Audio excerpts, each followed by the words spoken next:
Hello everybody and welcome back to Army Painting Series 15. This is episode 2. It's color figure time, but we've got something to figure out because if we want to do each of these a different color, and so here's one right here. This is actually an RNS Studios Blood Bowl team, so we've got a few different figures here. We'll show you all three. We have some distinct different color schemes right here. This, I suppose, is the more traditional, as I make the invisible air quotes that you can't see because my hands have something in them. I'll grab this one here. So as you can see, this is the goal of the team here. See, this one has the spots, this one doesn't. We've got some purple as a common theme, but then I even did the shoulder pads as different because they were kind of a tortoise shell deal there. Now I don't think we have the same kind of thing working here, and in fact he's actually got pants on so this is going to be a little bit different. Now I think I may stick with some of the typical gold as the armor. Now this I might want to have a color because I'd like to actually do some kind of numbers on that. And I think what we will do, we have to pick one of these color schemes, and for the heck of it I'm going to choose this one. So this is I think it's one of the Saurus blockers from the RNS Studios team, and now we've got one of the Saurus blockers from GW. So we have to determine what color we're going to do with the cloth and some of these other deals. What are we going to do with the metals? Obviously there's more metals on this one than on this little example figure right here. We also have to paint this base. Nothing hugely complex, essentially. Stone, we paint our vines, then we get some of the foliage and such on there. We'll try and do some of that paper foliage too later on in the video here. I just hit this with some brush on Badger Steino Res if you're wondering, and this is just airbrush down again. Badger Steino Res, just some gray, some tans. I think even a little light dusting of white on there. Yeah, a little light dusting of white. So we'll figure out what we want to do with these color-wise. We'll use, I think, a couple of the contrast paints here. We got the Wildwood, the Shyish Purple.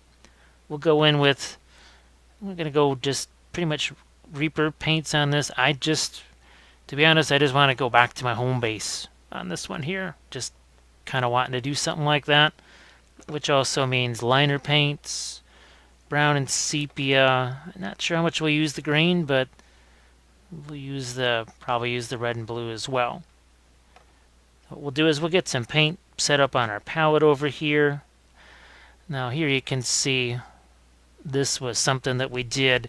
I want to do maybe something along the lines of this. So we got kind of a red and a bluish black with a little bit of gold in there, a little bit of yellow. I think we might try and do something like that because, yeah, I think we can squeeze that in there. Might actually be pretty interesting. So we'll give that a shot and see what happens. Let's jump right into our base here. And I don't think, at first I was tempted to throw in some gold lining and stuff at certain points here, but I think we're just going to refrain from that. But I think we're just going to stick with some brown liner here, some Wildwood over here, and we're going to do we'll do a little bit of glazing in here. I don't think I'm going to do my usual deal with the sponge, although, you know, I'm using the clears and the liners, so you might see that again. I don't know. It depends. It might even depend from one base to the next. Might even depend on one to the next. We'll see what happens when we get there. I do need to make sure that we get down into some of these crevices here. And I think on this statue piece here, we are just going to go, yeah, we'll go straight up stone. The stone, speaking of which, one of the reasons why the sepia liner is out here is that the stone, in some ways I'd like to have it a little bit of a grayish tan, because if you remember what I I guess you want to call it the art on the board, looked like there was some gray. Speaking of which, we've got Leviathan blue. There we go. There's some Leviathan blue. We're looking for some dark. What's better way to make dark than blue and brown, which essentially makes black. Let's continue here. We have some maiden flesh off in the corner. That is what we will just mix with these in order to get our middle tones and lighter color. So see, yeah, I don't think I really need to actually go in and do the thing with the makeup sponge here. I'm not going to do that this time around. I am going to steal just a touch more Leviathan blue. The thing is, with the statuary pieces, it's not always the worst idea in the world to give them that stained look. Now we're also probably going to throw some of the green, some of the flock on there for overgrowth, basically, for lack of a better term. So we've done those initial glazes. Now if I do the sponge thing, actually what it does is it enhances the drying time, makes it go faster. We're just taking away some of the liquid there. Let's just go. We will not mess around with the sponges this time around. Now, maybe when I'm painting all the bases at once, dry out the brush. And now here's the magic of the maiden flesh. So see, we mixed that into our wildwood and brown liner mix. We get one. Into the Leviathan blue, we get a second one, and you can see that's more of a gray. Let's grab a little more Leviathan blue, make that even more of a bluish gray. So you can see we already have several different grays. We take the sepia liner, we mix it with the same maggot white. It's the same color to light and everything, and yet three distinct, I want to say mid-tones at this point. Something's got a little more yellow, something a little more brown, and something a little more blue. And that's not something borrowed, something blue. There's nothing like that. Then we'll just start to work our way into a few areas. I realize the paint's still kind of wet. This is not something we'll be doing when we work on the miniatures in mass quantity. I think what we are going to do, though, in the third episode,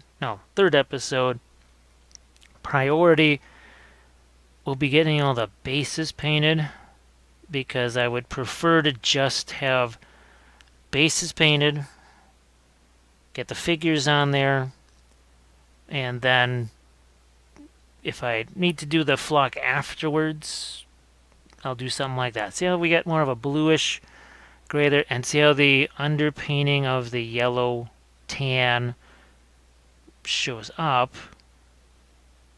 See that? It just, to me, that's giving you a little more visual impact there. The other reason we also don't want to go too crazy with, say, painting in the greens at this point.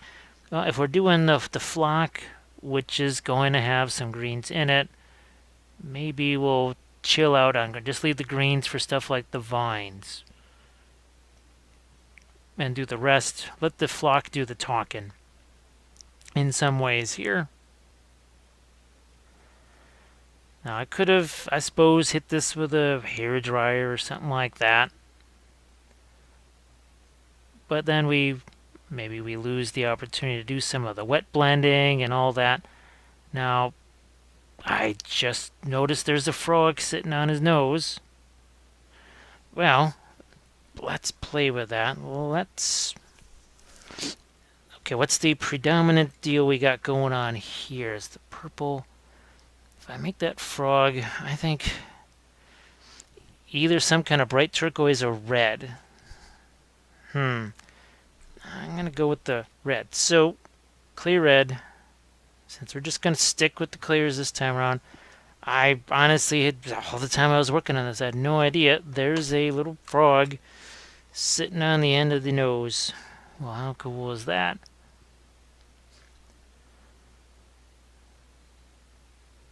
Now the red's going to mix into some of the stuff that's in here, but that's okay because it just sort of darkens our red down for us.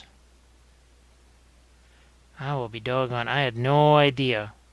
I really didn't know there was a frog sitting there. And at first I thought, well, maybe it's just part of the statue even.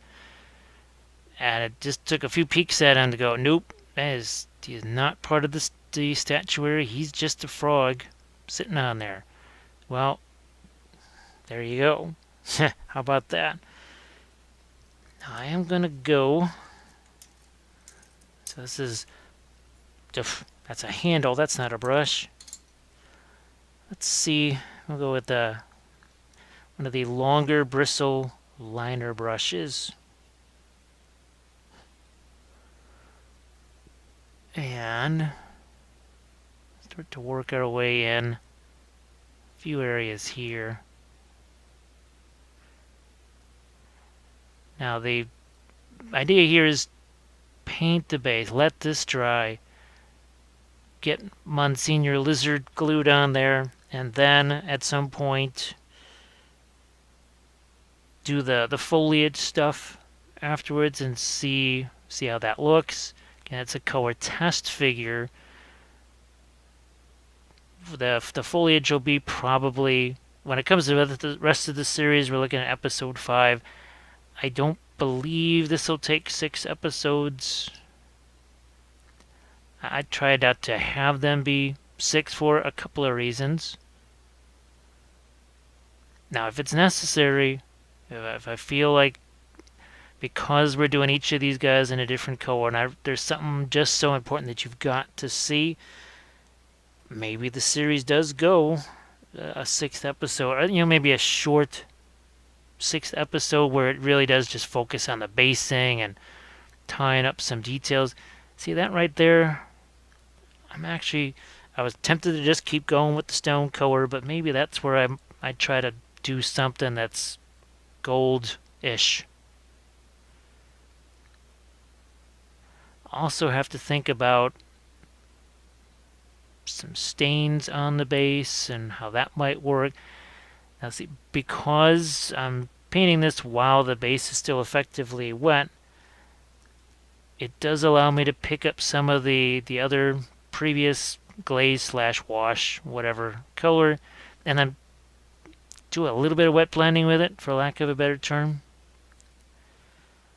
Now let's just something that's a little more on the bluish side here as we start to lighten some things up. And it's interesting because this looks, as I put this on here, it's looking like it's some kind of a highlight. It's not. It's just a gray middle tone, really. That's all it is.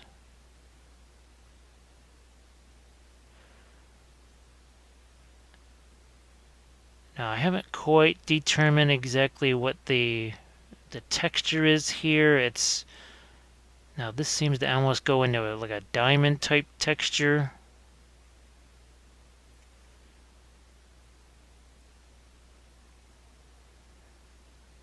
Sometimes I just wipe things away with my finger if I either don't like what was going on.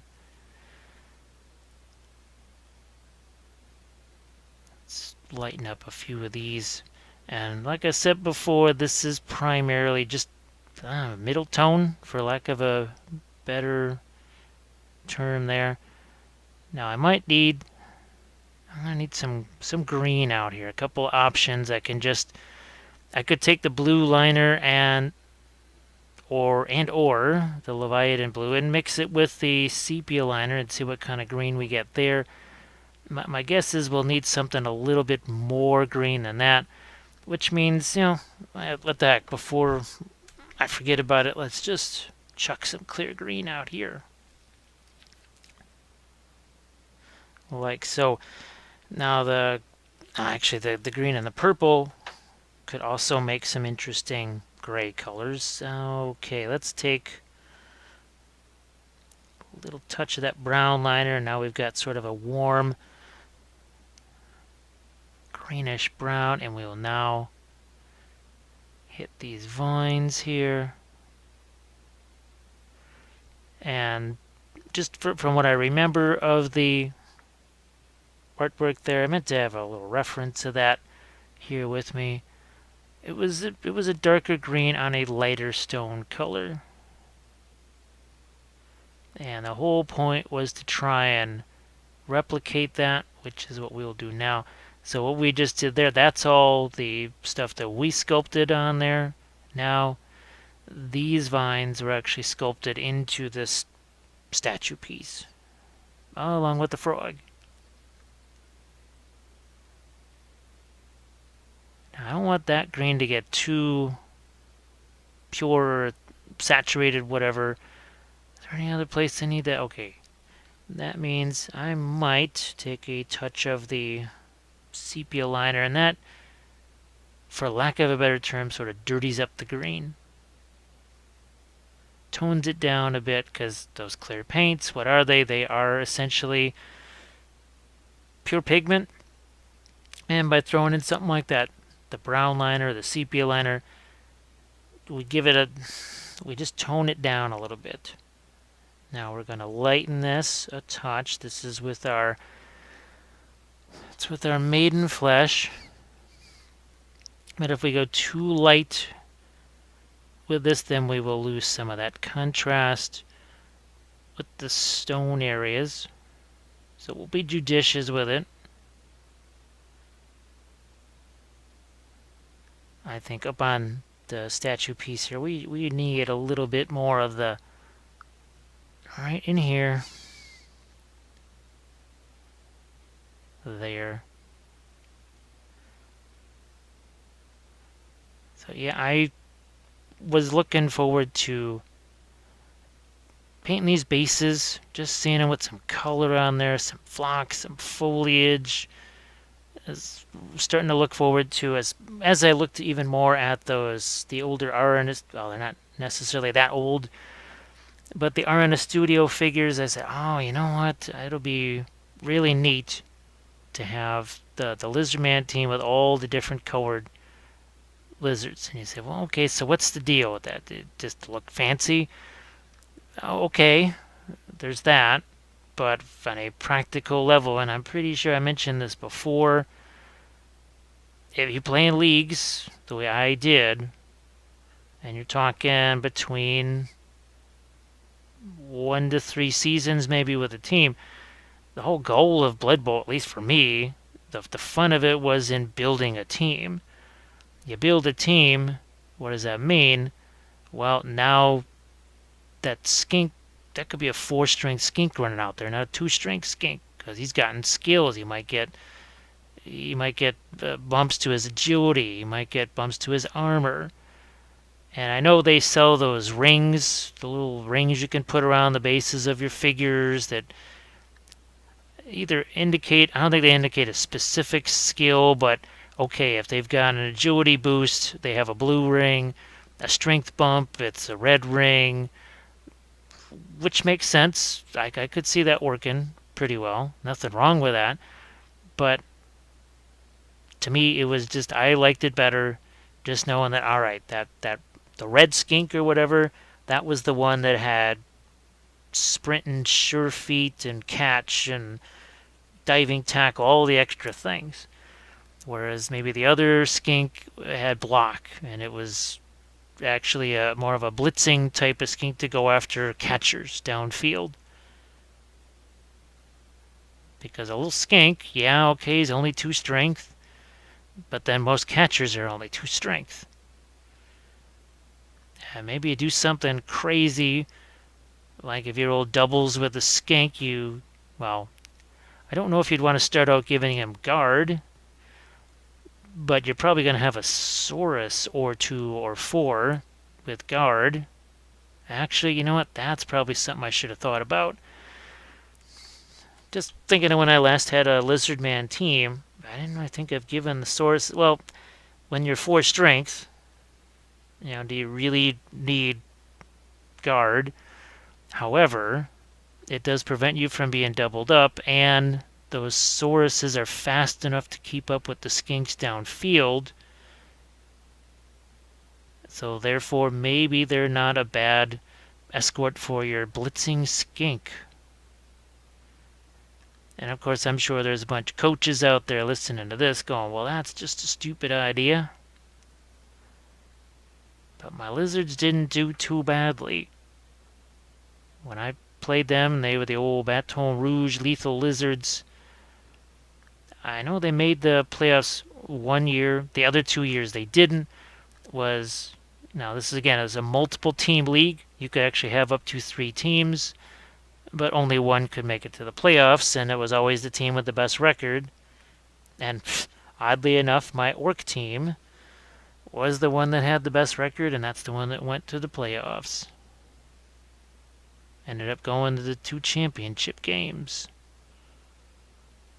Now, this is, remember again, we got the bluish tone, but you can see there's some red, there's some green, there's all different kinds of fun colors here in our stone. It is not just some kind of light gray with dry brushing of this and then a glaze of something.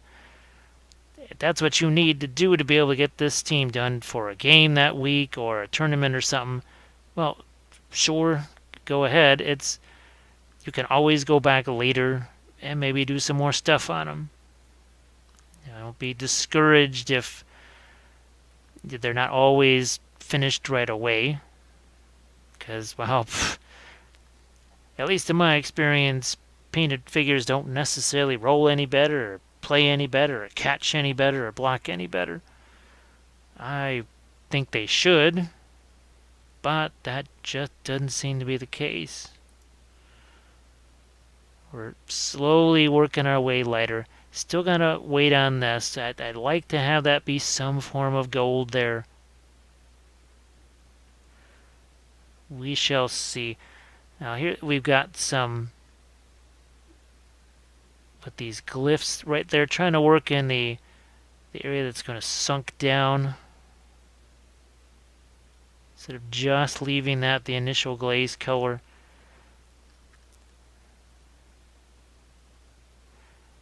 Now I'm going to, let's see what we can do with Mr. Frog or Toad. I think the whole bright red thing, geez, we could make him even bright orange or something.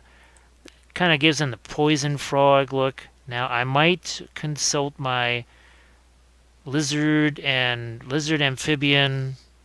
What's in that? I think it's lizards, snakes, and amphibians. It's a little book. I've got to figure out where the heck that is. I think I've left it where I can maybe find it. It's difficult because everything in all the studio areas are all being moved at once in a way, because we are trying to create some new workspaces here. Well, adjust some workspaces. Now I'm going to get maybe a smaller brush out here. And you know what? Let's just do some clear yellow here, since we are going to stay with the clears. I mean, it has been a long time since I basically just did a video that focused on Reaper clears. And to be honest, I don't want to actually forget what I used to do with them. And it used to be an exclusive. This is what I worked with all the time. And to be honest, I probably still would, but people have asked for alternatives. So we're trying to give you those alternatives that you want. And then there are just other paint companies, or just companies making paint, like the Green Stuff World paints that we gave a try. And we'll be doing that. I can do a whole army painting series using only the Green Stuff World paints. I'm not quite so sure that's the greatest idea in the world. To me, and this was a discussion in a recent live session, you're really better off just saying, you know what, this paint does this very well.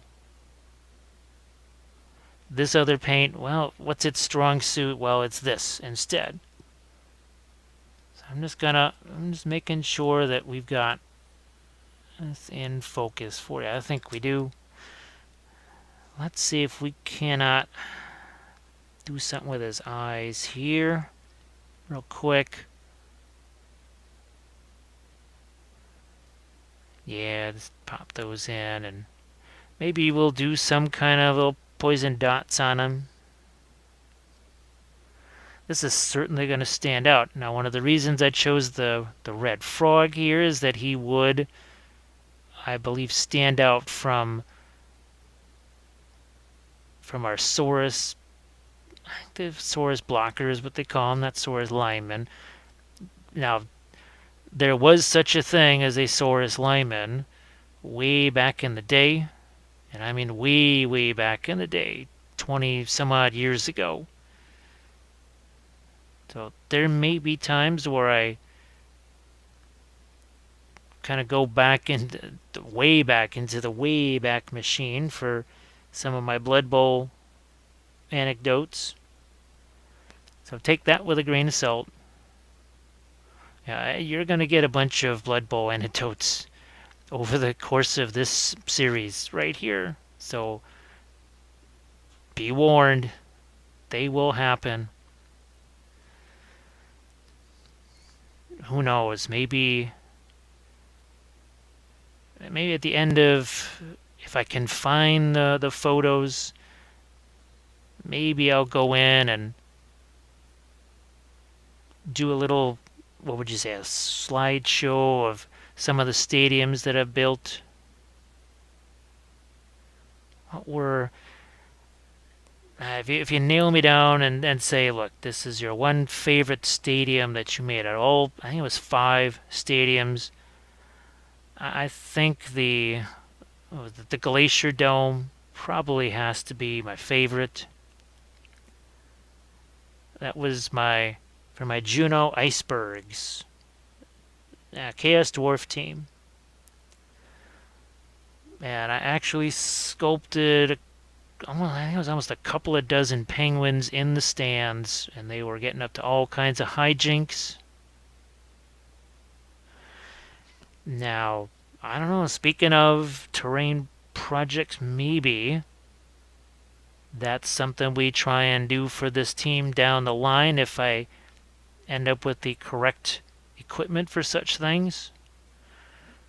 Now, let's see. I am going to see if I can make some kind of a yellowish green here and just screw around with something.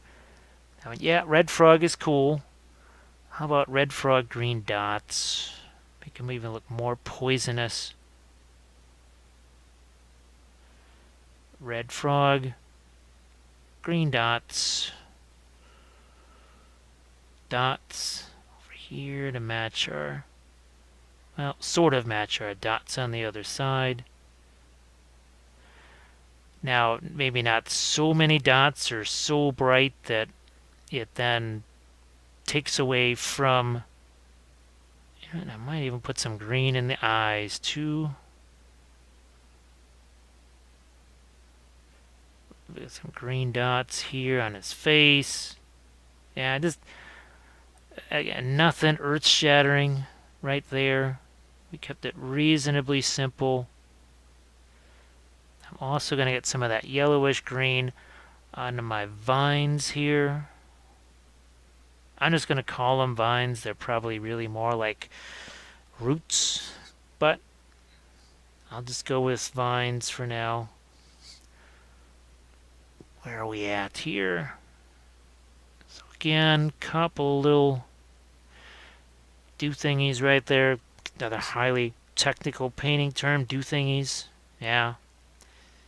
You know, nothing but precision here. So speaking of precision, we got a smaller brush. We got some lighter paints. We are maybe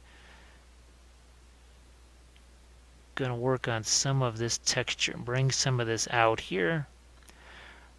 What I've actually done, it's not necessarily following these. There's a hint of sculpted texture here. I basically just organized it a bit with my painting.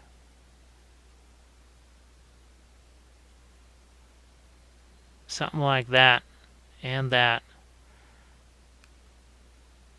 Here, I also have to be aware at all times that going and putting too much colors and textures on the base, all it's going to do, it's going to conflict with that figure. Figure's not going to stand out as much. And also, what have we talked about before? When we're going to do foliage and flock, do we really want to spend a bunch of time painting things that get covered up with flock? So, let's say you're in that paradigm, the group of folks that just wants to sort of dry brush the bases and do that wash thing and be done with it. Well, that's where you try and take advantage of the flocking to sort of do as the Soviets would have called it, maskirovka. You hide or mask those areas that they don't have a lot of detail or whatever. You just go in with your foliage and cover it up. Hey, why not? Now let's go somewhat more to the yellow side of this. Do something on these skulls here, because as always, especially in a jungle environment, the skulls are not going to be bleached. There are very few situations where skulls get bleached. It's more like skulls just get stained really dark. We could do some blood effects too. That might be fun. That's going to depend on time. I think I would probably need to have some sort of 6th episode that focuses more on basing if we're going to do all of that flocking stuff, the vellum foliage, and then we're going to throw blood effects on top of that. Maybe, we might have to go a little further and go that 6th episode. So see, we still have some highlights on these skulls. You can certainly see the highlights there, but we did manage to rein in and not keep those highlights, that whole bleached look. And it's ultimately, you're going to be more pleased with skulls that you don't bleach out. If you do that, those darker skulls, and I do not like to use that word realism when it comes to this stuff, but maybe it lends a touch of that realism, just a little touch in something that's just this wild, crazy fantasy world. There's that little touch of something that you can say, you know what, I've seen that. I've seen that in a museum, or, well, hopefully in a museum and not in your house, because that might not be good. And I think we've got this pretty well settled. You know what? I'm just going to see what happens with some yellow and some red. This is going to stay dark over here, but this side, going to see what I can do with some of there we go. And what happens here, see this interesting transition here? Look at that. It's almost like the sword blades, right? You got light to dark, and the two sort of, I don't want to say oppose each other, but they run opposite on the value scale. And I'm going to say we call it here. Now we spent a little more time on this base than we are going to on the other ones. The skink ones are smaller. I'm just going to throw some eyes on our frog there. Plus we had a frog on the base. Kermit. Oh, there's Kermit. Yeah. There is no Miss Piggy, though. We're going to wait.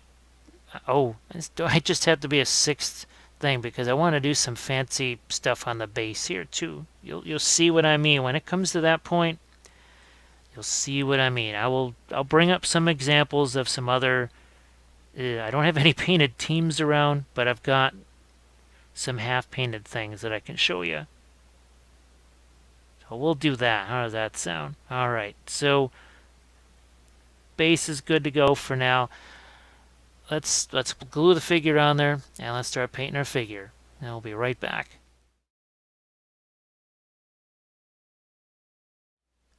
So as the Saurus blocker dries on his base, what we're going to do is actually show you some of the other views of our... Here we go. So these are the guys that I was showing you earlier, again from RNS Studios. They make some really fantastic, and see right there, there's their website there. Maybe you can see that being highlighted. This is on my blog here. We've got, I think, some more of them. There's another one. I just love that orange and green kind of combined together, but a little bit of purple. So let's do that too.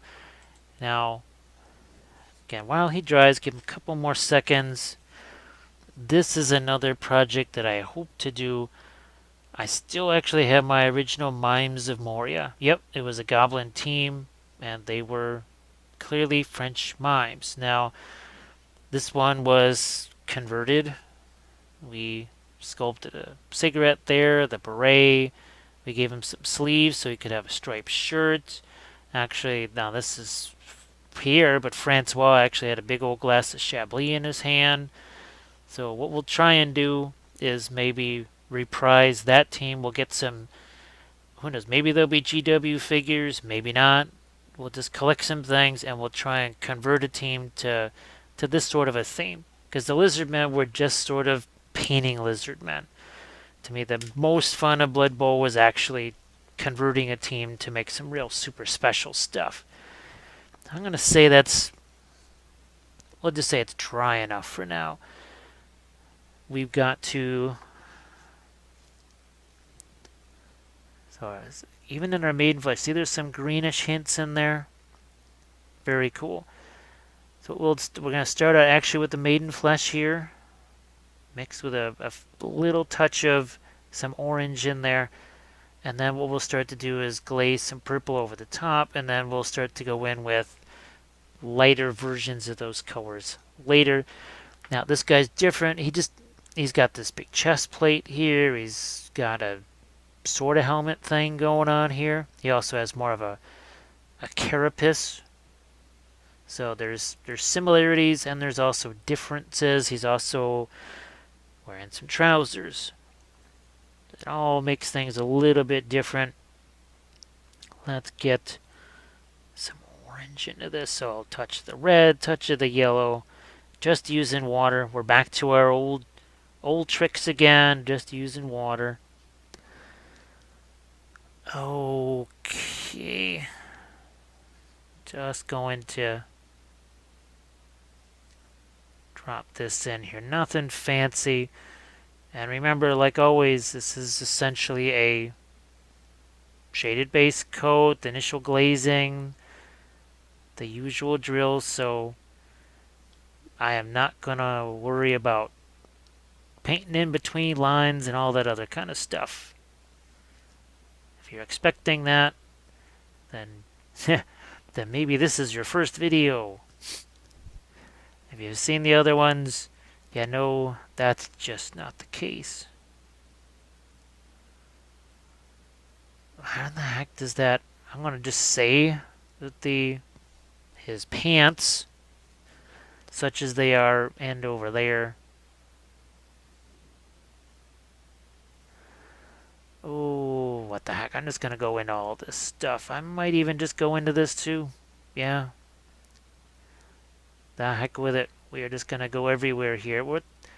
This is more of a classic shaded base coat in a way, what I'm doing right here, as I think about it. Now, what I'm going to do is actually turn down the brightness here. Hopefully I'll remember to turn it back up once we start putting our darker colors on this. If I don't for a while, just bear with me, because hey, it's not a live session, so one of the fortunate onlookers is not around to tell me, hey, didn't you say you were gonna put your brightness back up again? So once again, kind of a classic sheeted base coat look. And this is all just, that's probably going to be some form of metal. Actually, what could be more fun than gold is to do sort of a copper patina type of thing. Just be another way to get some of that additional color in. I don't know. I was more into the theme of the basing and the trying to get you some different color themes than necessarily what to do with the metals on these guys. Something tells me that just sticking with the gold with all of the other colors that are going to be on here might not be a bad idea. And that is another thing to consider. Now, as we add a little light into this, another thing to consider, the currency of time. You know, do you really want to go with different colors on everybody? What if you did 3 main color schemes and spread them out across the team? Yeah, am I going to be able to come up with 16 completely unique color schemes? I could. Yeah, where they're just completely different from each other, but that might be a little excessive. That might be a little unnecessary. So you can see that I'm with more of the maiden flesh in here. Kind of going with that under lighting theme here. Now, they're a little bit different. I have to take a look at my... I guess I could code a color test figure because we're basing our color test off of that test. And this, you're probably going to see a lot of this. The other reason I'm doing this right now is I'm not familiar with these figures at all. Yep, yes, I assembled them, but assembling them and actually starting to throw some paint on them, it's a different, pardon the pun, it's a different animal. It's a very different animal. You can know that, okay, yeah, this guy has his arms over his head, this one's kind of running on one foot. Maybe I want this one to be this color or that color, but when it comes to how the knuckles are sculpted, or stupid little things where, oh, okay, there's this rope holding this piece of armor on, and where the heck is that armor actually supposed to end? Because there can be details fudged on any figure at any point. Even GW fudges details. Everybody does it. Especially the plastic injection molding. And what do I mean by that? See right here? See how that just sort of stretches all the way into there? As you drop it on the table. This one here, that's really not a natural type thing. I'm going to actually have to paint in some separation into that. So that's what I mean sometimes about a detail being a little fudgy. There. Not too bad. It's getting a chance to dry at the same time. And the idea is then we can go in with the glazes of purple and such. So we've set this up. Where is my... Here he is.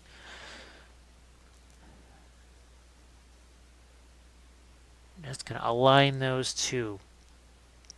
Now, see, there's actually a healthy amount of orange in there.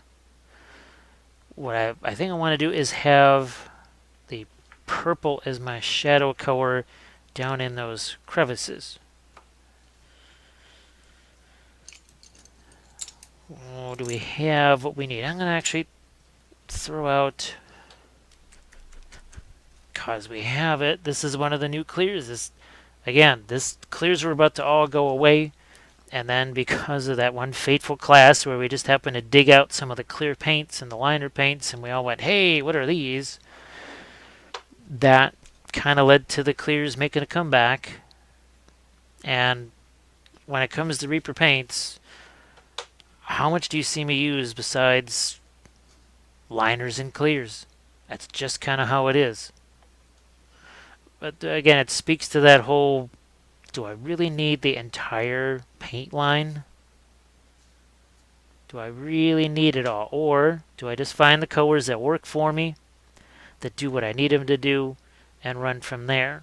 Now, orange-wise, can't all be just that orange. We are tinting it with a bit of that sepia liner. Maybe a touch more. This is, now I'm kind of back at home again with my clears because they just glaze nice and easy. Nice and easy.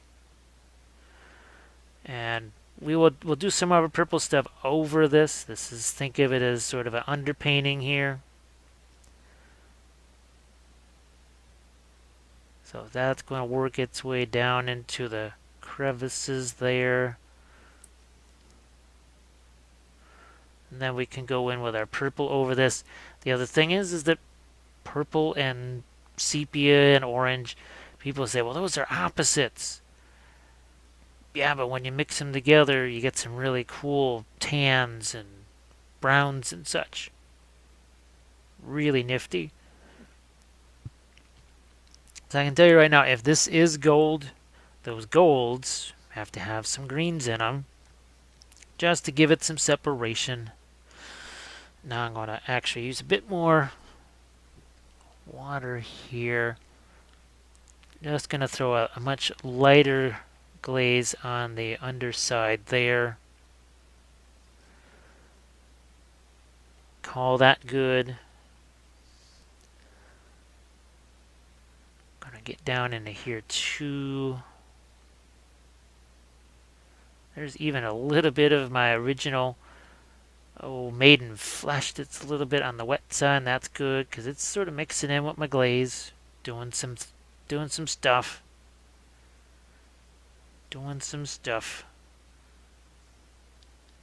Just work our way around. There might be a few areas here that you just can't see real well. They're blocked. There's some other detail in the way. And we're continuing with our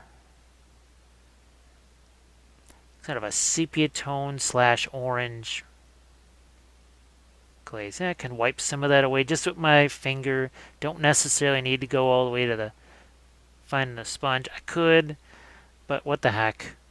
To have some fun, use your fingers. It's a Blood Bowl figure after all. Get into it.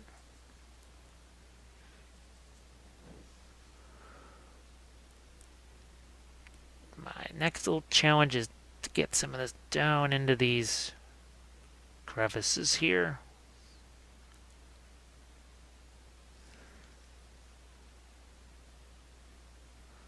And I think, especially when the purple starts to work its way in, it'll really start to take shape. Although to me, it's already starting to. Just as I'm adding this, I won't even. Yeah, I'm gonna stop here with the orange / maiden flesh. Carapace is obviously going to have some purple on it too. Yeah. Now, I'm going to grab, I think, some of the wildwood here. Touch of the purple even. Because I'm throwing in a little bit of that purple, the clear purple there, I think I can just go ahead and use water as my thinning agent, but I just want this to be darker.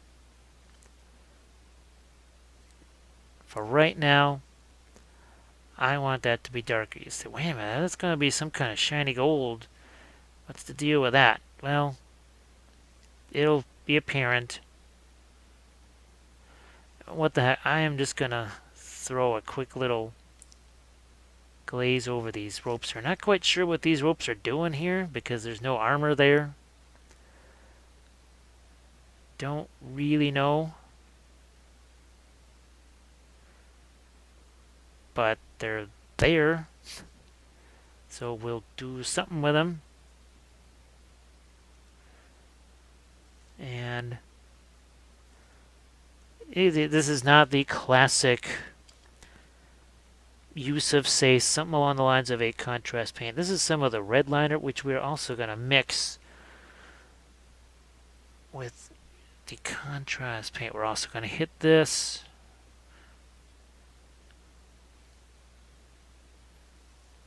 Now, if it mixes into our orange thing, what do we care? Because we're going to be doing the stuff with the purple over that anyways. Remember, it is just an initial glaze / shaded base coat. That is all this is supposed to be. This is not finished details or something like that. It's very different. Something very different that we're doing here.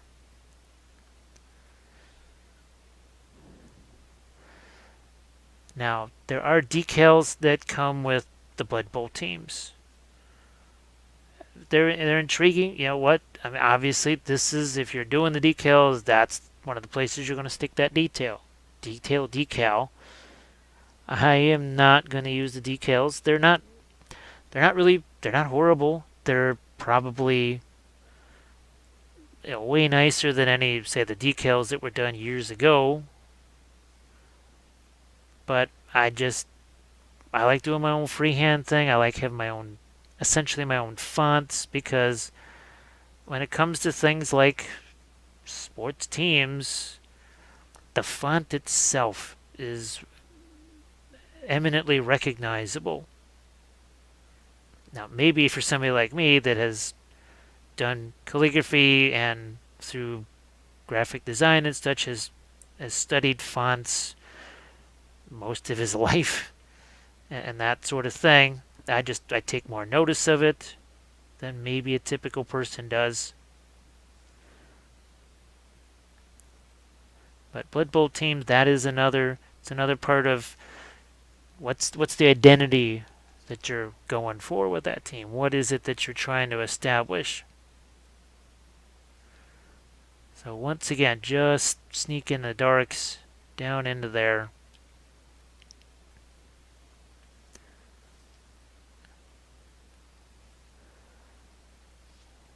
Alright, what do we want to do about the cloth? What do we do here? Now that's an interesting sort of red and green, but looking more for the red and black. Oh yeah, and almost like a lime green number, not gold. Ooh, now that might be an interesting, to get more of that lime green color into the mix. I think that could be fun. Yeah, I'm gonna make this a little darker, just a clear red, and so make that into a sort of a chevron type of a shape here. That angle needs to be a little bit steeper, I suppose. Then we continue that red out to here where we've got our stripe, I suppose.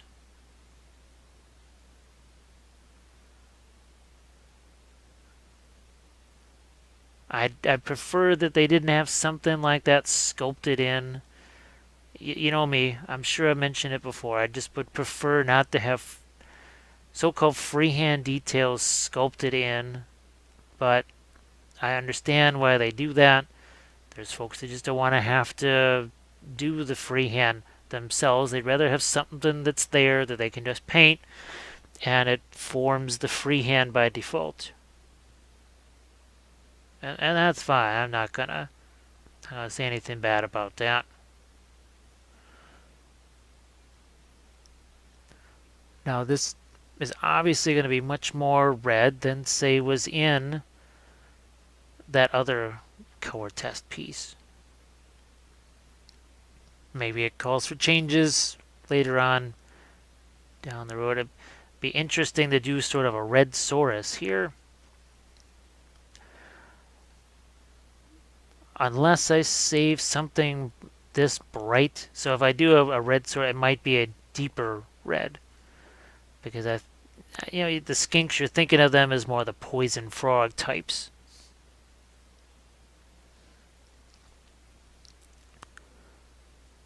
Okay, the last thing here, we'll start to work in some of that purple. I've just been waiting for a few things to dry, just a touch. Yeah. Now, let's just start to indicate some of the purple here on the feet and such. It'll be darker first. We won't worry about lightening that. That's going to be in the middle tone. That'll be in the next phase, where we start to do, let's see, that's basically going to take maiden flesh and mix it with that. But this will be my first initial placement of that right here. Purple toes, look at that.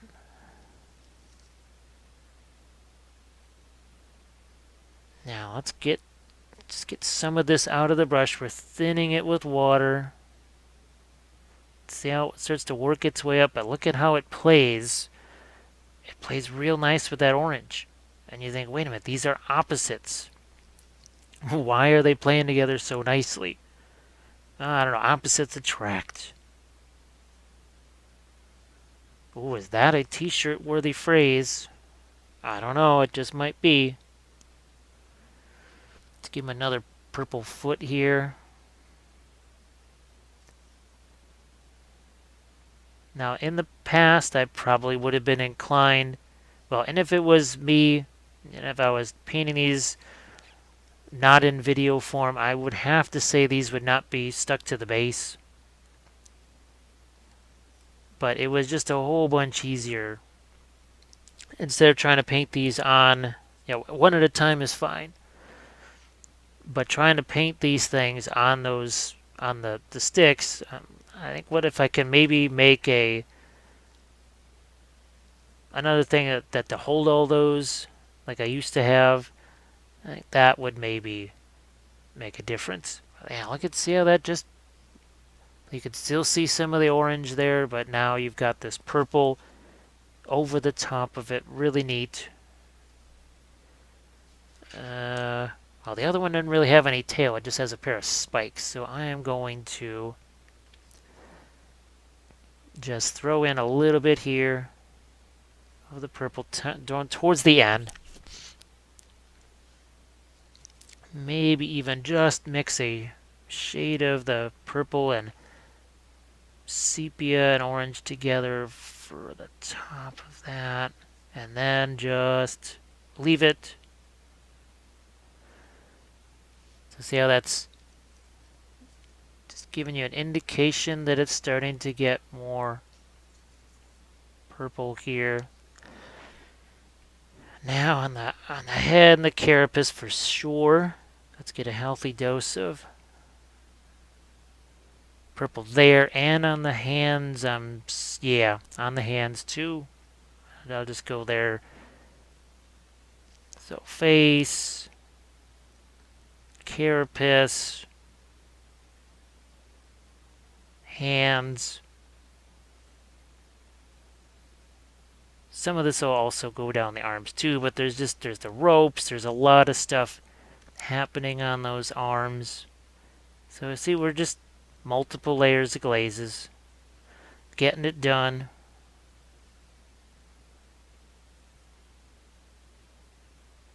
Now let's look at, I'm going to look at my reference. I'll call it a reference instead of a color test. So see, even on the underside of the chin there, it's still, I don't want to cover up that initial orange there. We are going to get some on his back here, and maybe this takes a couple of layers. I actually throw a little bit of red in my purple there. Let's hit that. Let's get that darker. You can always lighten it up.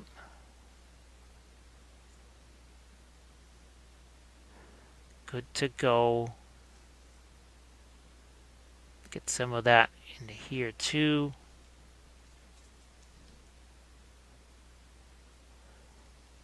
And let the purple get down into those crevices there.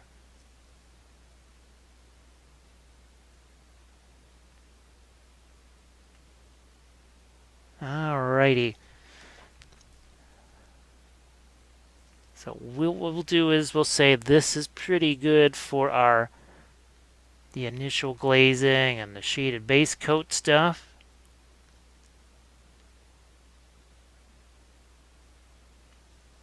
Now there's actually some of the original, whatchamacallit, the original Maiden Flesh in orange. It's a little bit on the wet side. What the heck, we'll do a little crazy wet blending with that. Why not?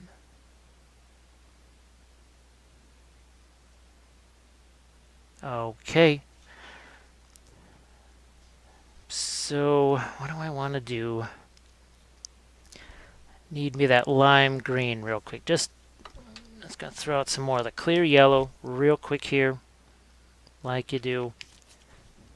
I think I still have enough of the green left to make a lime green.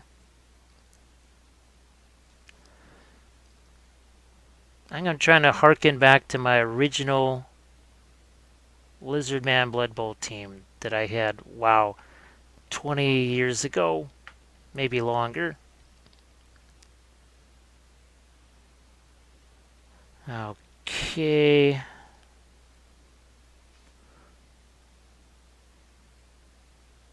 Good enough. Doesn't have to be precise there. A little bit of our chevron, and then something that's dark. We're just going to take that blue liner, the brown liner, and do this. I just got to get rid of all the primer. That's no surprise. Again, to anybody that's watched these frequently at all, that primer just has to go. And what the heck, I am actually going to take some of this darker tone here. I want to just create one more layer of stripes, because I sort of like to do that. I could have used a smaller brush, but I knew I wanted some thicker stripes here. And I can always, we haven't done any shading on the red. We haven't done any shading on that at all. All we're trying to do is place things, kind of create a roadmap for the rest of the way. And that's good enough. That's good enough. So what we'll do is we'll let all this stuff dry, and now we'll go back into the midtones in just a second. Let's start to play around with some of those midtones again. And let's dive into maybe our reds. This is the clear red.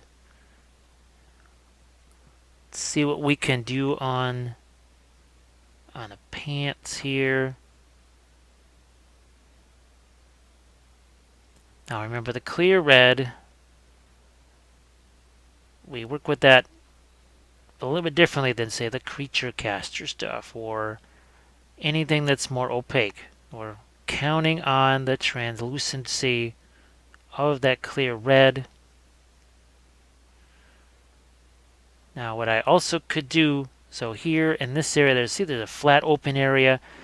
Now we could do a symbol like this. See that little face symbol right there? Maybe we actually do that in this, that area over there is more open. So I think we might do that on the other side, perhaps. But that could be fun. Sometimes I try and find inspiration for de facto freehand designs just in the sculpt of the figure itself. Now these could be gold, but you know what? Let's maybe make those some kind of red and green here. So more like a gemstone sort of thing. Now, of course, we'll use our yellows and oranges to make our reds lighter. That just keeps those reds from turning pink.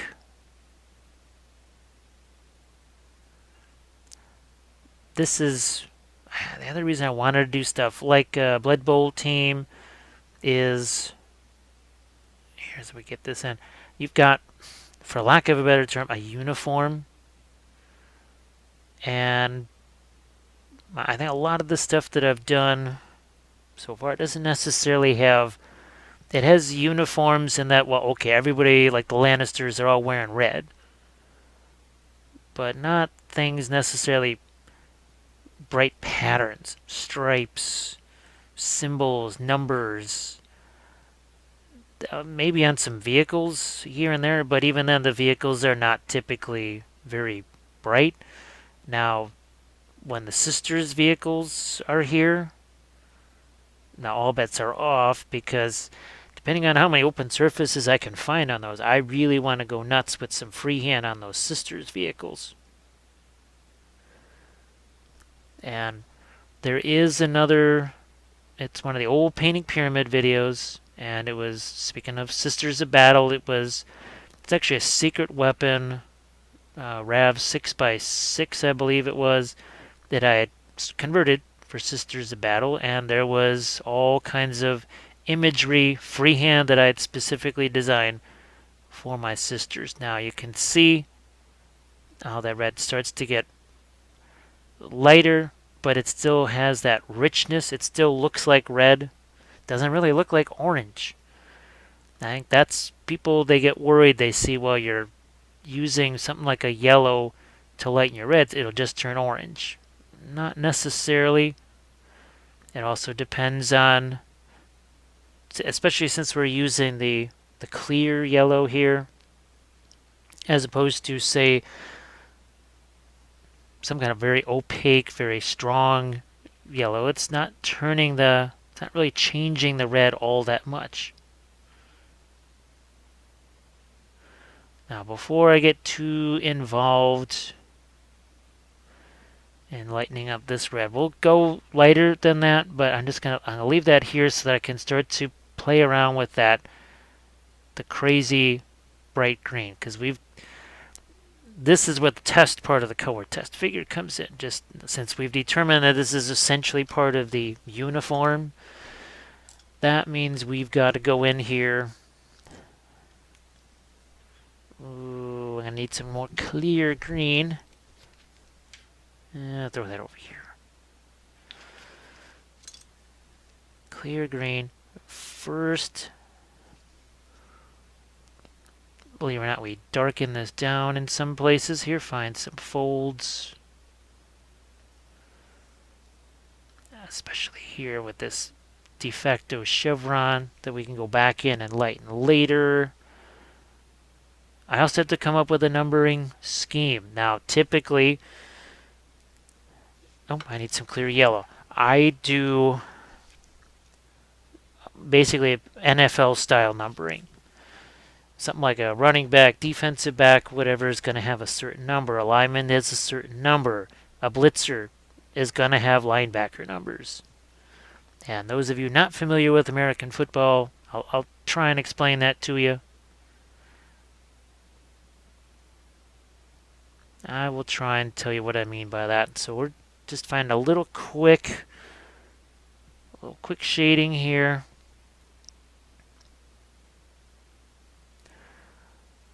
Which is better? See, that is actually, it's a little more open, I think, here for migrating that shape over. Now, what do I mean by a linebacker number? Something like a 55 or 51 or 50, something in the 50s. Let's see what we can do number-wise here. So the shoulder pad, clearly visible. And this is what I mean by a font type.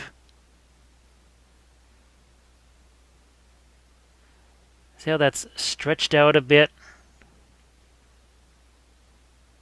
And we'll just go with a 1 over here.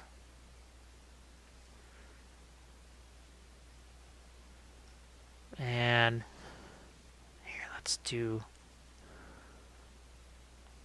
I think you'll be able to see it in here. So again, trying to establish that the chevron shape. Not everybody's going to have one of these loincloths, so means we may not be doing this number on everybody. It's not unusual for something like a Blood Bowl team. But now we need to do that number again. It's going to be trickier because now, guess what? We have folds to worry about.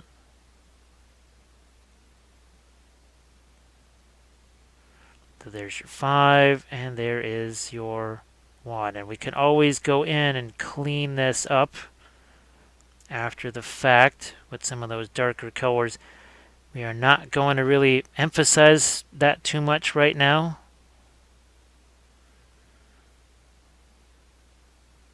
Not going to emphasize that too much. I'm going to cheat a little bit. And remember, we wanted greens in our golds. So I'm going right in here and taking some of this insane, bright, crazy green and putting that out in some places here. We're already going crazy. Look at that. That could just be metal. It doesn't have to be gold. It could be red. You know, maybe we do that. I don't know. It depends what is actually behind that.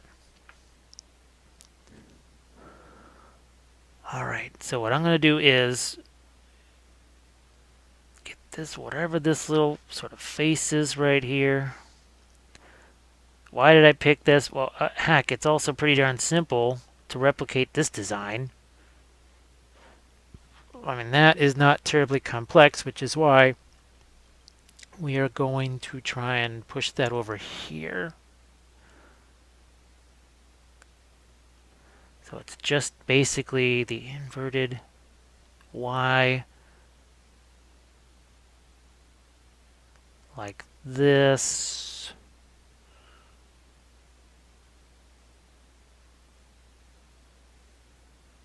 Okay.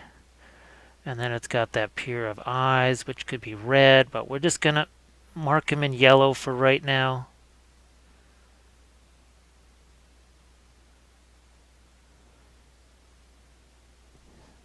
Okay.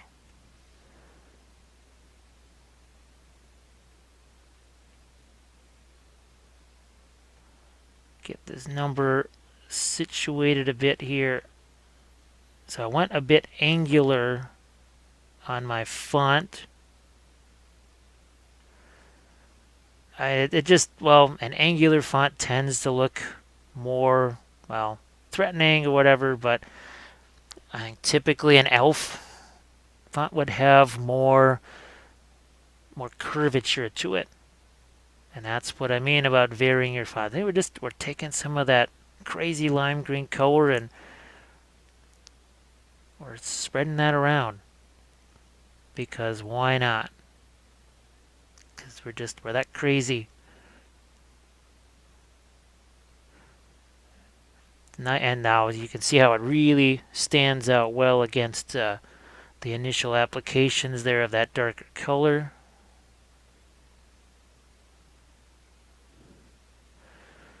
And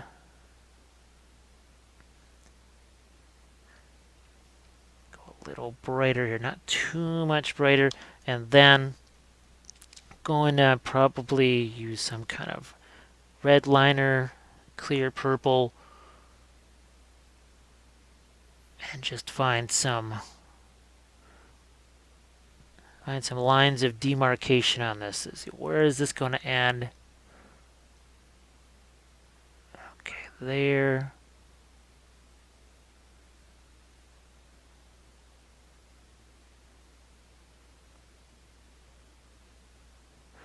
And we don't like that. We can always paint it other, but it's not super noticeable.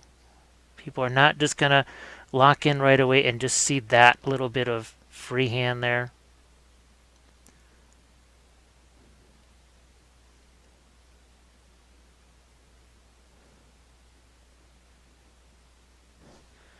Speaking of some darks, I am just going to... There's actually some of the, what would you call it, some of the spikes of the back and tail actually sticking through this thing.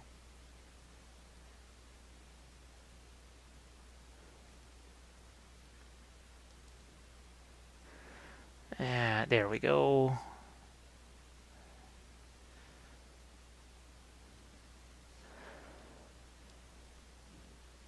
We've messed around with a little bit of that green. Let's play with some of our purples here and see what sort of mid-tone-ish purples we can do.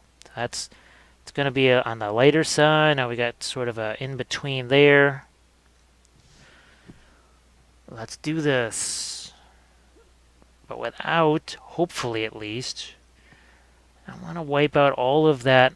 See, there's that kind of orange tan in there. I don't want to wipe that out completely. Somehow, I want to preserve some of that. It's easier because I'm using the clear purple here, and while I'm going to repeat again, it is not a clear paint. It's not going to cover, not like, say, the creature caster paints do. It's going to be a little different. And that's the property that I like about it. To create something like this with other paints, that's where maybe you take... Oh, let's just use the Creature Caster Monument paints as an example. That's maybe where you take something like the Shyish Purple, mix that with a lighter Creature Caster color, so now you've got maybe a translucent effect there that you might not have otherwise had. See, we replace sort of the dead lighter colors there with something more interesting. This purple color right here.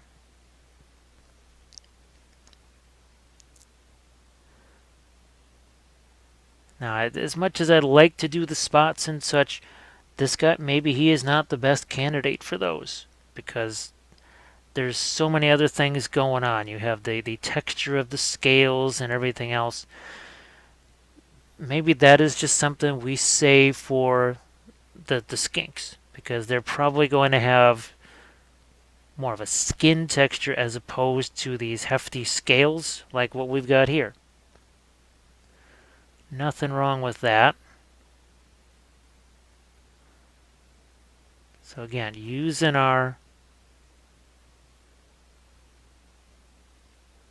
this purple toner, but trying to work within what we established already with our oranges and not wiping out everything that we did in the previous segment.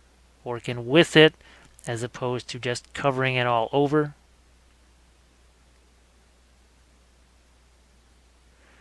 Not to say that, let's say I go too far in one direction and I go, oh man. I just take the orange and go over the top of that, because guess what? That will also be on the translucent side of things. I just... I wish people would not think, oh, I've made a mistake, it's over, or I made a mistake, I have to strip this thing down. I mean, please, don't be stripping miniatures left and right. It's just, it's not good for your mental health, believe me. It is not, because it becomes addictive, and it starts to become an automatic thing. You just automatically start just stripping miniatures every time you don't like the way a brushstroke turns out. I've seen people take basically finished miniatures that look pretty darn good and maybe just need a tweak here or there, and then they wipe the whole thing out. I know people, they like, we talk about fresh starts all the time. Sometimes all you need to do is make an adjustment. You don't need to make a fresh start. You need just a simple adjustment. Ooh, that, I'm writing that down. So I can find my stupid pen, wherever that is. I'm writing that down. Starting over. And wow, that was not easy to do with my one hand. So we've got more of the maiden flesh into the purple. Yeah, starting over is not necessarily the promised land or fresh start. That's it. Yeah, sometimes just make a tweak. That's all it needs. See, we're having some fun now with our... Look at that as we get some of that, the lighter purple in there. See how there's some of the orange glaze that's still in there.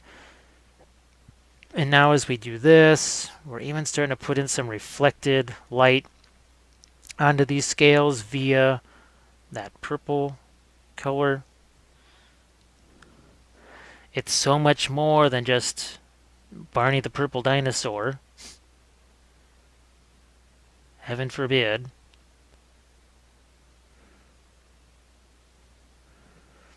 See, we got some fingers on this side that need some of that. Now, in the next phase of this, pretty much the final phase of the painting side of things, we'll just go after some detail areas, some final highlights, as you might expect, some of the golds, depending if we don't get to those as much as we think here. Because also, we are an hour into this already. Actually, over an hour into this. More like an hour and 10 minutes. But we've covered a fair amount already. That's good. Though there's really not that much in the way of metals. I have to say to each, as we do each of these, Saurus and Skink, and we try and do those different color schemes, it creates a new challenge with each one. And what do I mean by challenge? It's, well, there's some, like, oh, let's say the turquoise color, any sort of gold that you do is just naturally going to stand out really well. Now, something like this, where he's more orange, the gold's going to have a tougher time standing out. Let's say we do the ones where it's more of a green. Well, our lime green is not going to look like such a bright green after all, unless that's a bluish green, or if it's a really dark green, or if it's, for lack of a better term, a very muted dead green.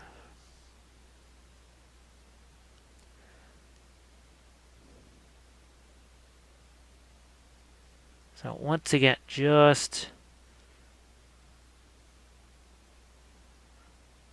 And two, I have to be honest, I'm kind of feeling my way through just the miniature itself.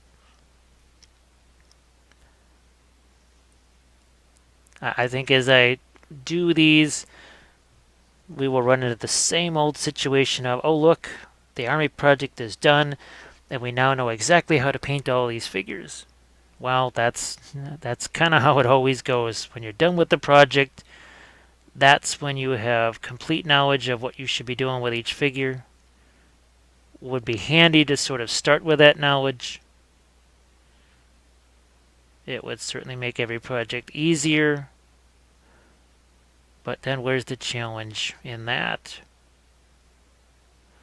Gotta get some kind of light on these teeth here. I can't put any sort of highlights on the purple here without some kind of reference on the teeth and other stuff. Now I'm probably going to do some more glazes of darker purple, or maybe even use some kind of dark green in there, as opposed to just keeping, okay, look, we're going to make purple darker with more purple, instead of let's use some other color that's more interesting to darken that purple. Oh, hitting the knuckles here.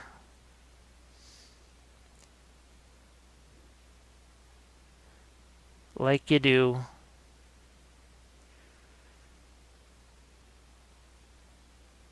okay.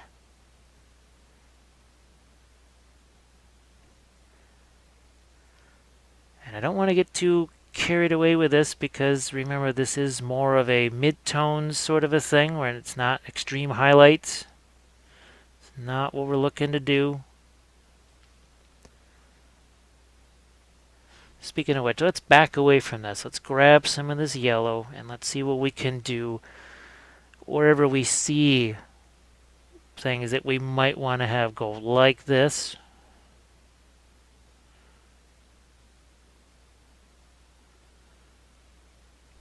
And by golds, do I have one of my Easterlings to show you real quick here? Yeah. So see we've got, see there's some green in there and some of the purple and such. That's what we also want to do on this.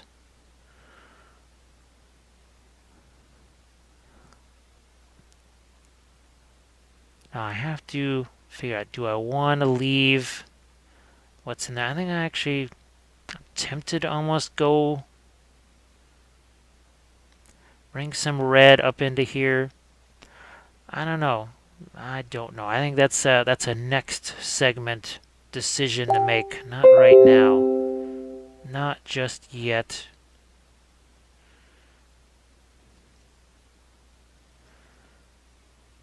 But GW really loves these square do thingies around their wrist. Every lizard man that I've painted since the early days of the very round, more Mayan themed lizards. It's very angular.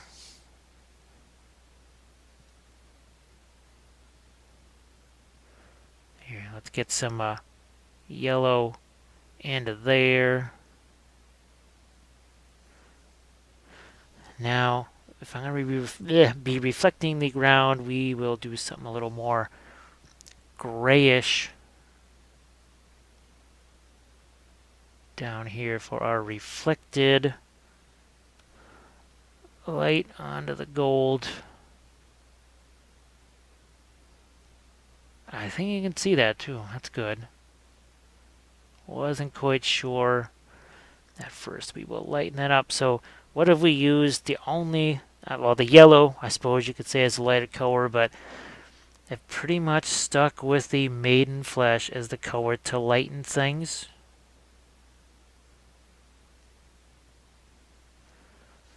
And see how that starts to look more reflective already. And we haven't done anything really super spicy on this yet.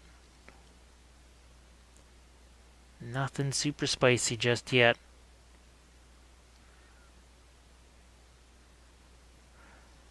That's why we hang on to that ace in the hole. That pure white or close to pure white. We just hang on it as long as we can and just use it in those final closing stages. It's always a good idea to do that. Just can't emphasize that enough. I think the other thing too on these, oh, what would you call them? I'm just gonna call them spikes or whatever, or horns. My instinct is always to make these, what is it? I'm gonna say light to dark. I gotta try and remember to do some reversal of that and maybe have the ends of them be darker instead of always, every single time, the other way around. Not sure if I will successfully remember that. I will try. I will give it a shot.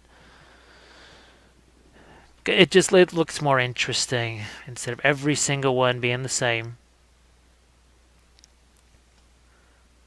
So I think we'll leave that as it is. I'm looking at, so I don't want to drag on too much longer in this particular segment here because we're supposed to, remember, stay within that sort of boundary of mid-tones.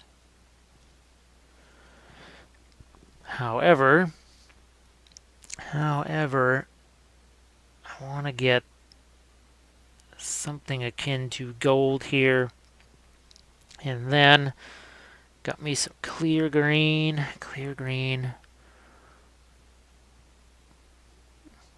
and a little bit in here. We can darken that, touch of Leviathan blue.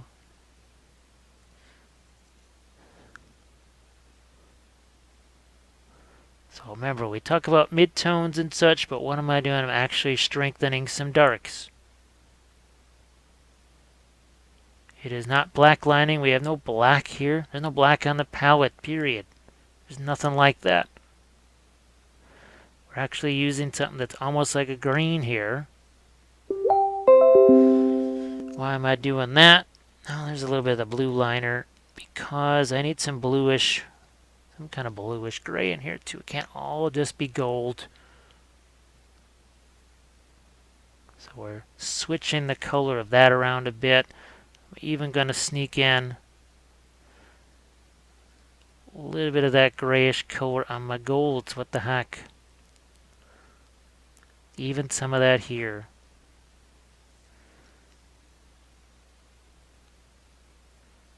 And I would call it a very dark middle tone. Very dark middle tone. But just it's a cooler color. I'll probably throw some of my seafoam green out here too at a certain stage.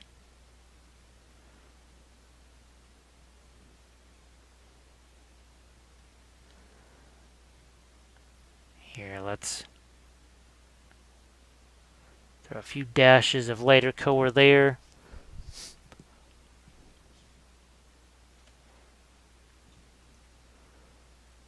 And a couple of quick little yellow things, because remember, this is midtones. It's midtones. We don't want to jump into any kind of highlight stuff here.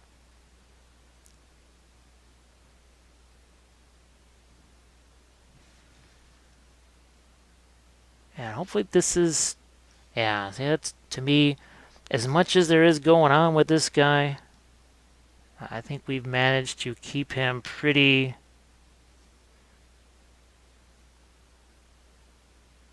There's a lot of different things, a lot of different shapes here. I think each shape is still recognizable as what it was. I was a little worried about that. Gotta say, with these guys, there's just so many things happening in a short zone here. Wasn't quite sure how that was going to play out. Like this stuff. You know, we've got the mouths, but then we also have that sort of face mask type thing. We got these crazy, you know, we could put blood on those if we wanted to. Maybe we do, maybe we don't. I have not ascertained that just yet.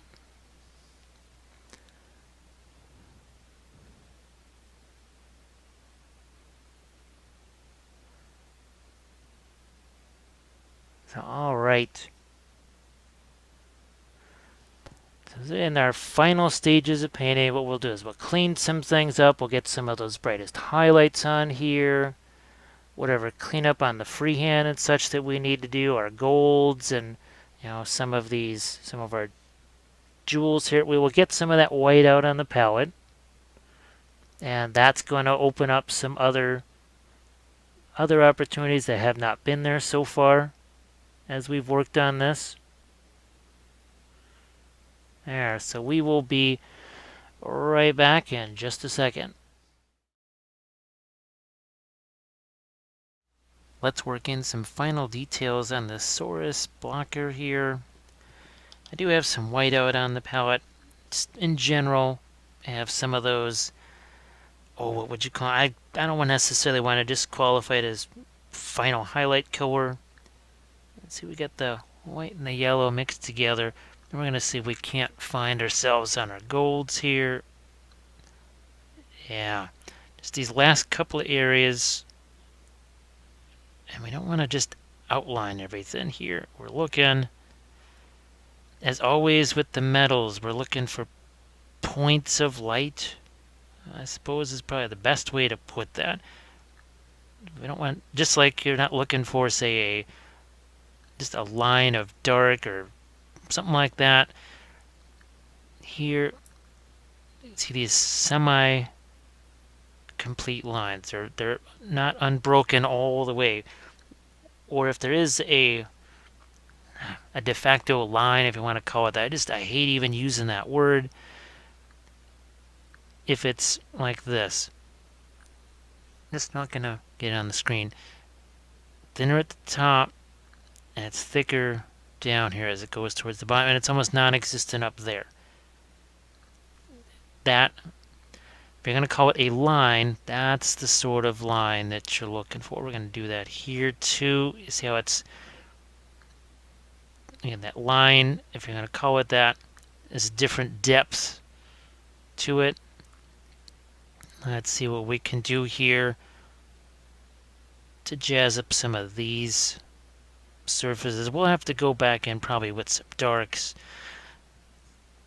I'm not quite sure what can show up on screen here or not. Hopefully this right here. So not going to only focus on the top here. We're doing that same thing. See how the highlight starts to disappear a bit as it works its way back? Ever so slightly. And as always, with these army painting videos, as much as I'd love to do a whole bunch more, just tons more. Oh, speaking of more, yeah, that line's kind of neat, but what if it had something else to it? Either some scales, right? Or what if I was to do something like this right here? I think it's simple enough pattern, maybe. I don't know if I want it to be lighter like this. I might want it to be another color, so maybe this is where I can work in something like a blue or whatever. But maybe we'll just do it on that one side. Speaking of blue, here's a little bit of that. A little bit of the blue liner.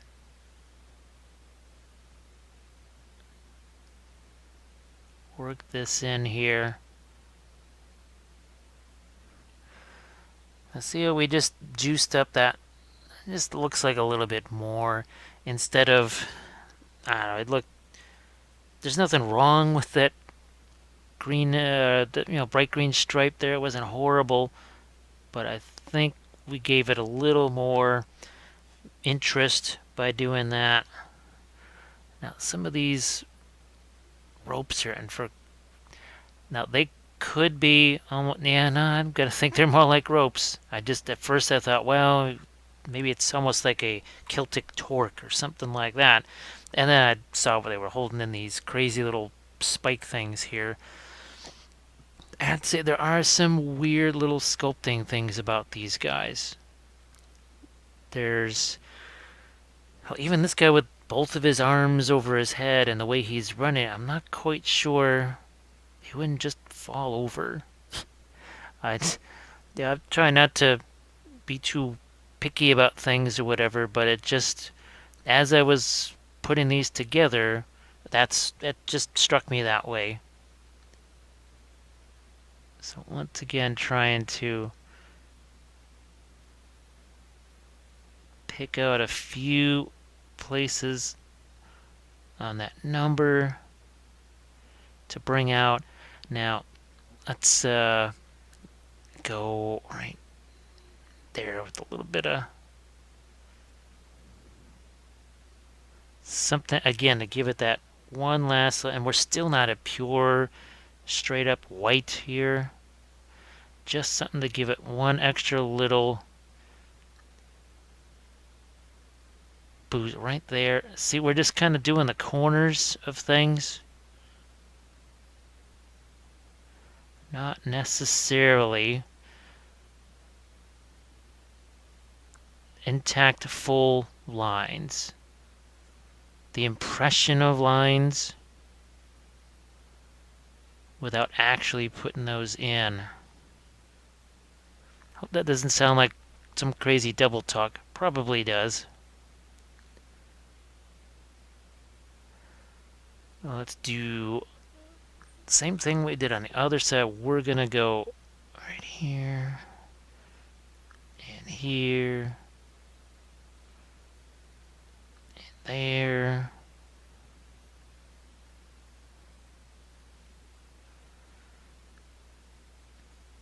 So like I said, I've got to remember on some of the other ones to see if I can't go the opposite direction of this. And typically always think of doing lights on the ends of those horns or spikes, whatever you want to call those, and dark towards the interior. Just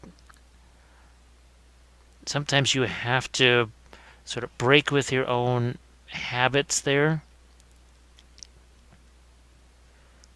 And you can really slip into those.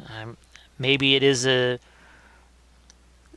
artifact of doing the army painting thing where, okay, you have to do a lot of something and you have to do it in a short amount of time. So you come up with a method that you can do quickly and repeat over and over again. Okay, have we gotten... Nope, there's still some other areas of this. And again, I still have in my pocket there one last little tool of going with the super white type stuff. But before we do any more of that, let's get some teeth on this guy here. Let's get some teeth on him. It'll be difficult because in the way is his face mask, for lack of a better term. Now, again, I love to do the blood effects there, but it almost doesn't make sense to do that given the fact that there's this big old face guard. I mean, how would he get to chomp on anything? Not sure. So more. Now this is more of just the straight up white here. I'm going to have to turn this so I can see it. So if it's tough for you to see through that, I apologize there. But we need to get ourselves a little bit of... Yeah, because these are supposed to be shiny things. Now I could just hit them with some of the either... Was it gloss medium, or I could use the, oh gosh, what's the GW stuff called? The art coat, that's it. Yeah, art coat. Sorry to scream into the mic there. It's very late as we film this. Kind of as always, but yeah. Okay, I'm just trying to firm up this little piece of whatever that is. Freehand, not freehand. Okay, I think we've got ourselves some little bit of shading going on there. We've got some purple things to do. I'm gonna grab my... Yeah, let's go a bit even. I think we can go a little lighter on the purple here. We got our... See if now if I do... Boy, it's so subtle. I don't know if it's going to show up on the camera or not. But by using the white instead of the maiden flesh, it's just a little bit cooler. You know, the maiden flesh gives it a little bit of warmth to it. And I'll probably use both of those. Going back and forth between the maiden flesh and using that little touch of white. moving around with each of these scales, maybe doing just a slightly different color.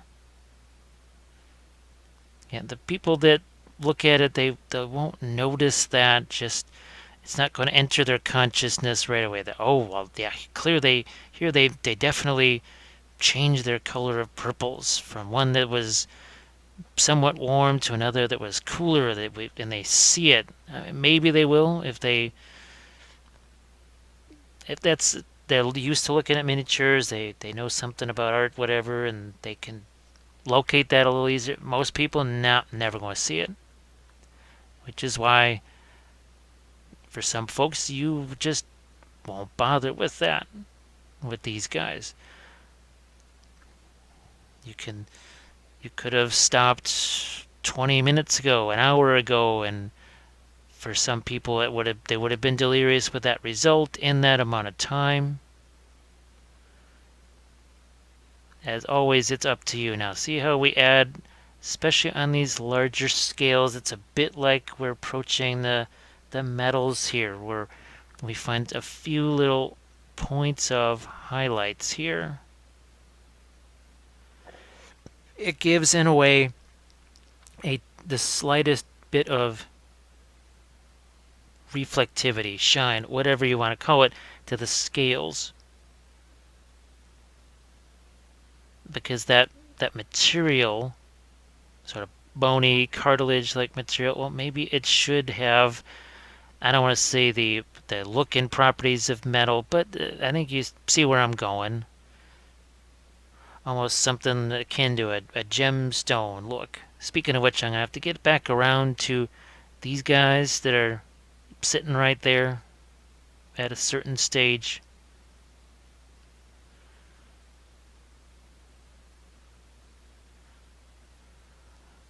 Ooh, I gotta do the knuckles up here. I see that. And I'll just do a few more minutes on this because we want to get to our foliage, which perhaps on this one, because we've got a frog on this thing, we have a statue piece, maybe on this one we don't do the vellum foliage.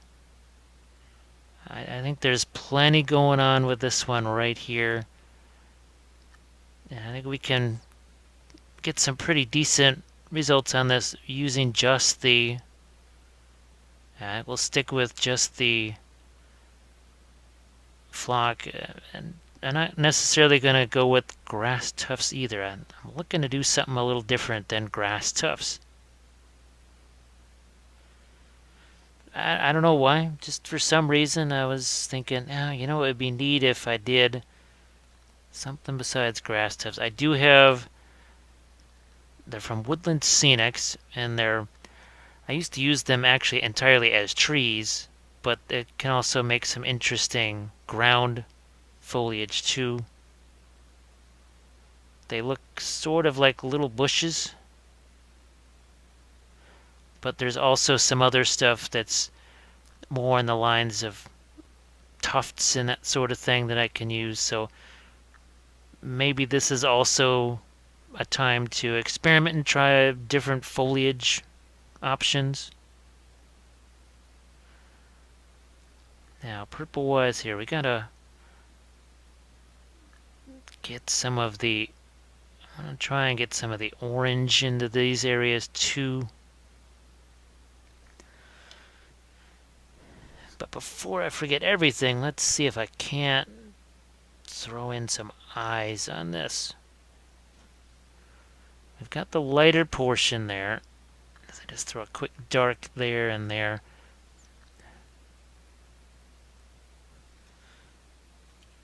I'm essentially trying to condition the brush. Alright, it is on camera. Trying to give him basically that kind of slit for an eye.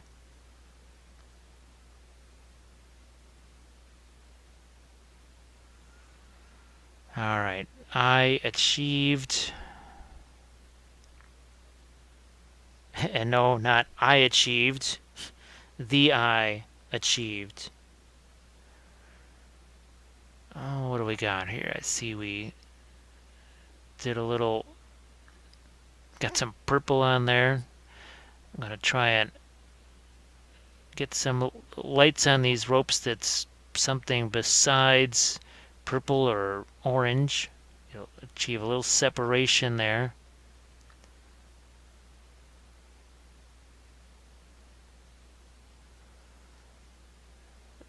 Now here, I almost like the fact that it's a little darker there. Won't mess with that, but let's get down to the feet here.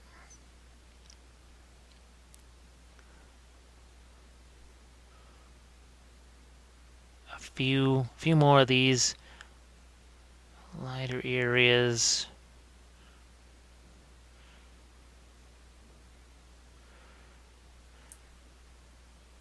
Now, would it be fantastic if I had 6-7 hours to dedicate to each figure on the team? That would be sensational.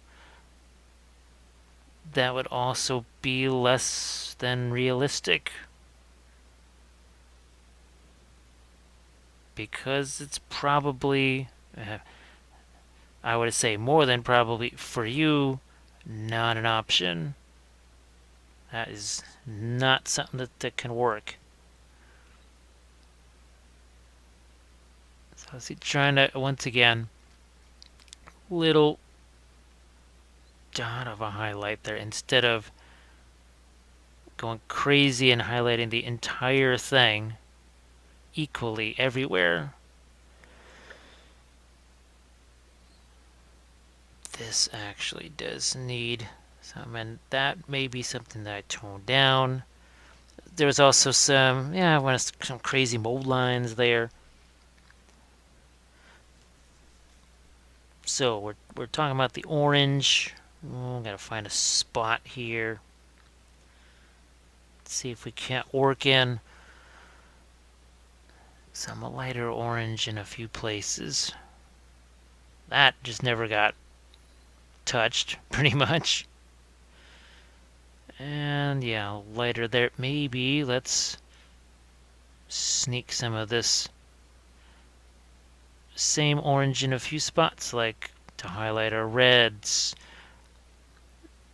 some more interior areas of the skin tone, maybe even reflect a little bit of it onto what's ostensibly our golds there.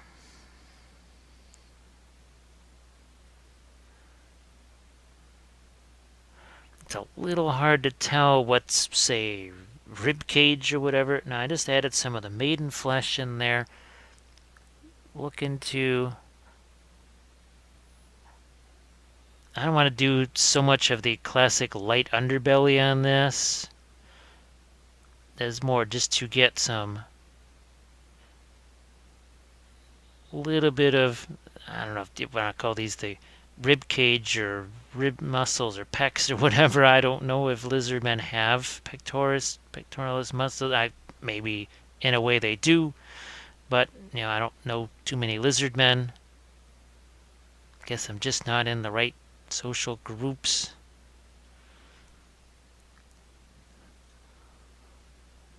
Might just be a little too frosty up here for them.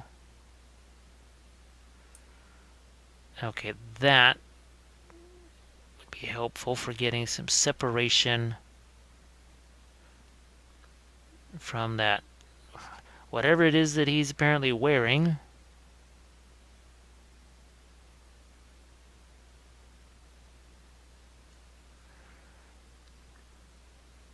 So yeah, I want to leave about 10 minutes here-ish for just playing around with a little bit of foliage. Now, I think there were a few bases that we sculpted some snakes on. Maybe I didn't do as many of those as I wanted to. Yeah, maybe I'll add one if I don't see that there's only one or whatever.